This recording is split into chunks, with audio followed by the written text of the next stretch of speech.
Hi, my name is Chuck Zukowski. I was contacted through my website about an event that happened near Cripple Creek, Colorado. Now, Cripple Creek's an old mining town about 9,000 foot elevation. Outside the town is where this event happened. The witness said something attacked 5 of his ghosts. 3 were found dead under suspicious circumstances. 1 survived the attack with marks on its neck, and 1 is completely missing. There were no drag marks and no signs of struggle in the area. The 3 goats that were found dead had puncture marks on the side of their necks, almost as if something came in and attacked them just to suck the blood.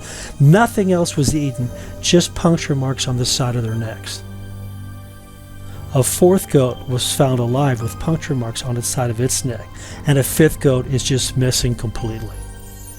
As an animal mutilation investigator, I found this case very intriguing, especially in the area where Bigfoot's been sighted and strange balls of light have been seen too. With this case, I needed some help, so I asked my daughter Ashley to help me run the investigation. After speaking to him about what happened to his animals, we decided to follow him to the location and check it out for ourselves. My wife woke up before me that day, and she said that we had 3 dead goats in the pen. And so later on in the day, or later on in that morning, I was watching my kids. So I came out and I drug, it was this pen right over here, and I drug the first one out, and then I noticed something on their neck, the blood. And so I went in and grabbed the second one and saw the same thing. And I pulled that one up, and then there was the third one, and I pulled that one up. And then I had thought that we lost a 4th one, but she was alive, cowering over in the corner. And she had the same injury on her neck. The 3 that died inside the pen was the bite marks and blood, and I specifically saw 6 like puncture wounds, 2 and 2 and 2 on one side of the neck. And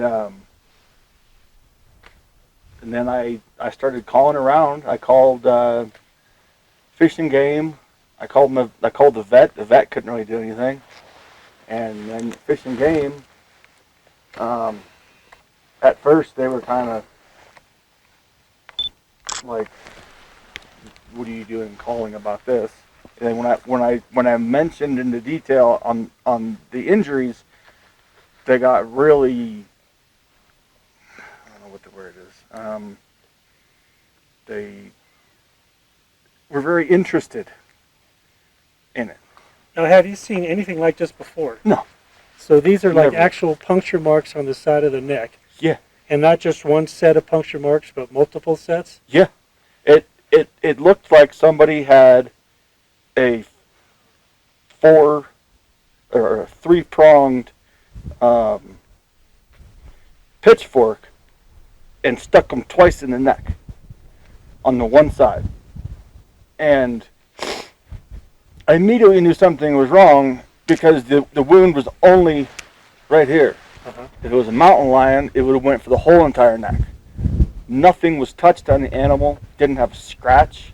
It didn't have anything else. And then we also had a 5th animal that is just missing, still missing. I have no idea where it came out. One of them, it was right in this area. She was dead.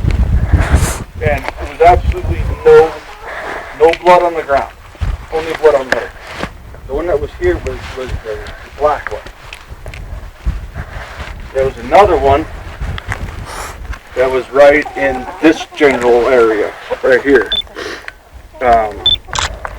That one was my little buck, the black and white one. And then right in this area was the 3rd one.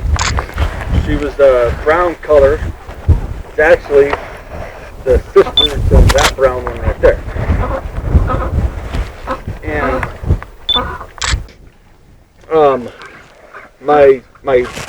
The female that we milk, she's the one that's over here, tan and white. That goat was standing in the middle of the pen, and she looked as if she was terrified. She wouldn't move. She wouldn't take a step. Nothing. I walked up to her, and she didn't move out of the way. With them being bruises under the skin. Yeah. And the puncture holes being so small, that means something latched on hard, but was still soft enough to not actually tear tissue. Yeah. So.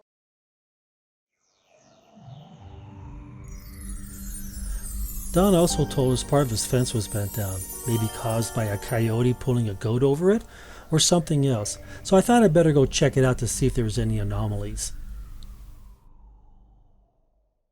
Alright, so what I'm doing right now is I'm checking the area with a Geiger counter just to see if there's any residual radiation. There shouldn't be, but I'd like to check anyway. This is the area where something might have came through.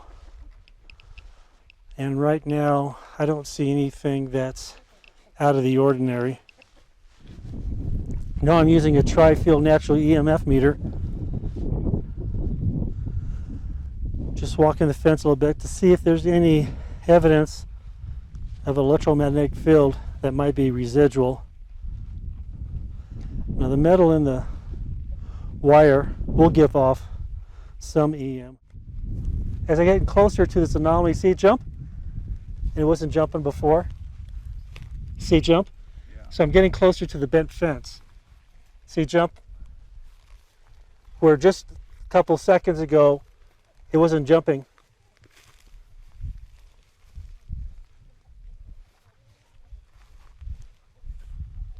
Oh, big jump. Huge jump. Oh, right there. See? Yeah. 15, 20. And we go down a little bit further.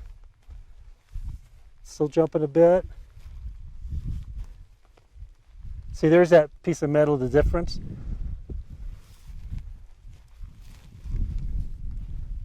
And now it's not jumping like it was. So we're jumping about 4 to 5. So right in that area right there, we're looking at 25 to 30 microteslas. Earth's magnetic field is 50 microteslas. So there's a high EM field right here in this area where the fence has been altered. Really? So whatever caused the fence to be altered left some type of electromagnetic field. Holy crap. Well, that's evidence. Just got finished talking with Don Brownlow at his residence. He took us through the goat pen, showed us exactly where the goats were lying when he found them. At the end of the day,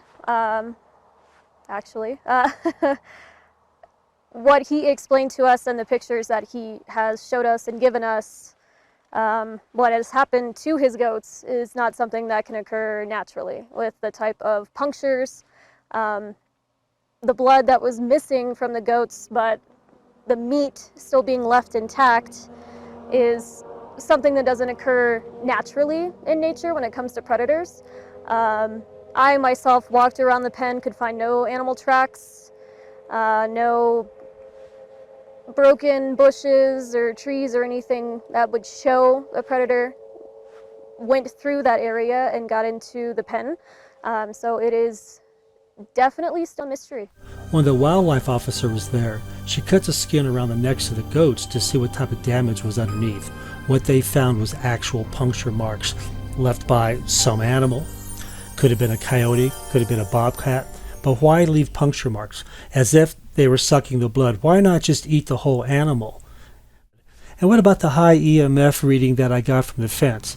Don also told me that after talking with his neighbors, they've seen strange lights in the area too, so there might be more to this story than just dead goats. Just is baffling to me. I mean, it truly is baffling, and I'm truly worried about my kids now. Yeah. I mean, I got 2 little kids running around, and I mean, total 5, but I got 2 little ones, and don't know. There's not much that freaks me out. This kind of freaks me out.